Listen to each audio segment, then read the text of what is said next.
everyone. It's so great to be here back at Duderstadt High. We want to thank your teacher, Mrs. Hughes, for having us back to teach this unit. We're so excited to be here. I'm Camille, and this is Faye. This is actually our favorite part of our jobs, Sure coming is. out here, talking to the folks. It really always makes our day. It sure does. So what are we here to talk about today, Faye? Great question, Camille. So today we're going to be talking about the emotion of Fernweh. And I know this is especially relevant to you all because you're all in the process of growing up. And I'm going to warn you, you might think this is going to be awkward, but it's not. It's going to be really fun, okay? Okay. Yeah, so Faye and I have been working together since, just after college. Yup. Developing this absurd science of the emotional caliber. So we're here to talk to you today about just one of those emotions in our whole reclassification. And we have some pamphlets that we're going to hand out, and you can follow along throughout the presentation, all right? Yeah. Make sure to check the back side. There's information on all sides, okay? Yep, so you're going to find some diagrams, some definitions, and just also the spelling of the words. So here we go. Take one and pass it down.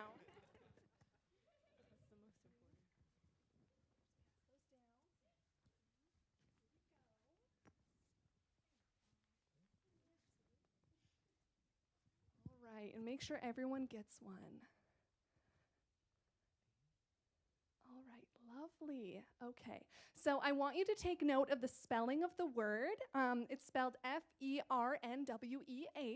and it's Germanic, and it comes from two parts. Okay, so fan, which is there, like over there, and V, which is an ache, like a tummy ache. Okay, okay.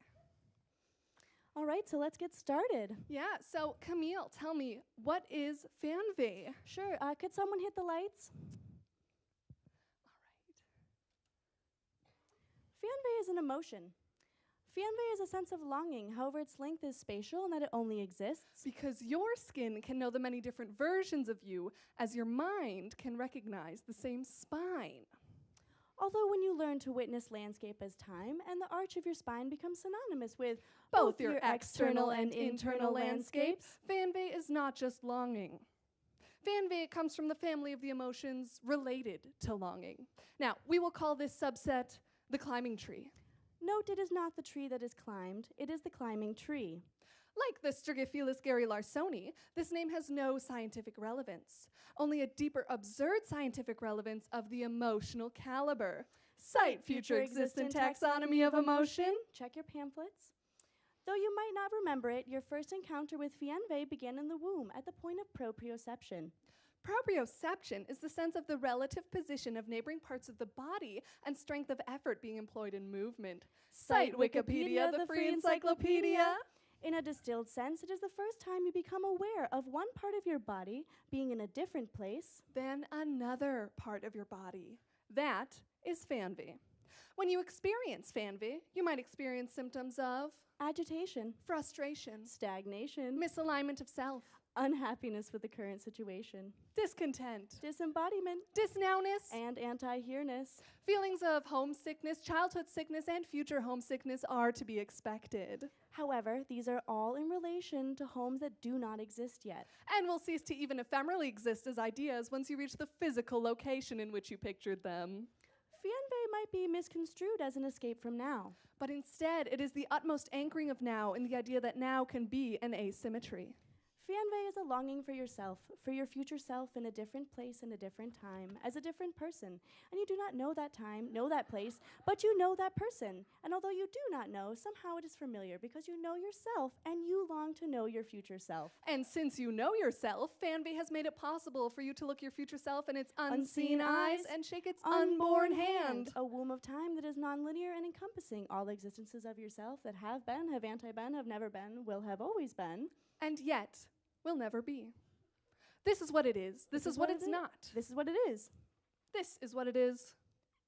This is what it's not. This is what it's not. Because Fernweh exists as both a pendulum and an hourglass, a linear notion and a circumnavigation, dually tied and singularly unbound in asymmetry. Asymmetry. Symmetry is the quality of being made up of exactly similar parts facing one another or around an axis. Cite New Oxford American Dictionary. An asymmetry is the quality of being unmade up of exactly different parts facing each other on or around an axis. You are the axis. You are facing yourself. Fernweh is both. Fernweh is an asymmetry and a Symmetry. Now you're thinking, I don't buy this. You're thinking, what a load of shit. Now? Now? Now? This is now, right? No, wait. Sight, Eric Bogosian. This is now Monologue Acting 101 with Sveta.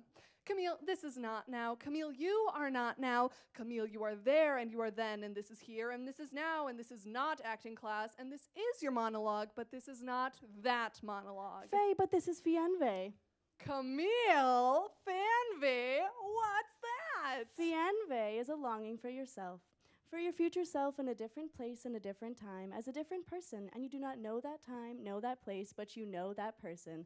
And although you know you do not know, somehow it is familiar, because you know yourself and you long to know your future self. And since you know yourself, Fernweh has made it possible for you to look your future self in its unseen eyes and shake its unborn hand. A womb of time that is nonlinear and encompassing all existences of yourself that have been, have anti-been, have never been, will have always been, and yet will never be. It's not scary. It's just a part of growing up. Everybody goes through this. It's just emotions. You'll have lots of them. All right, could someone hit the lights? All right, now for Monday's class, I'd like you all to write a 2-page paper, single-spaced, on what you imagine your future selves to look like in a place you've never been, okay? And then on Tuesday, we'll peer review, and we'll make sure to absolutely tear down any notion you might have of that future self actually taking shape, okay?